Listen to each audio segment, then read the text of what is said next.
పాలు యాడ్ చేసుకున్నాక మనం ఒకసారి ఇలా కలుపుకోవాలి ఫ్రెండ్స్. చూసారా, కలుపుకున్న తర్వాత దీన్ని కొంచెం మనం మరగపెట్టుకుని ఇప్పుడు మనం ఒక గిన్నెలో కొన్ని పాలు తీసుకుని దాంట్లో కస్టర్డ్ పౌడర్ 2 స్పూన్స్ వేసుకోవాలి.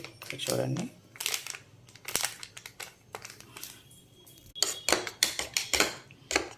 గడ్డలు లేకుండా ఇలా కలుపుకొని పక్కన పెట్టుకోవాలి. ఎప్పుడైతే ఈ క్యారెట్ పాల్లో బాగా ఉడికింది అని మనకు తెలుస్తుందో అప్పుడు ఈ మిక్స్ చేసిన కస్టర్డ్ పౌడర్ని అందులో వేసుకోవాలి. పాల్లో అలా ఉడికిన తర్వాత ఒకసారి మనం ఇది ఇలా పోసేసుకొని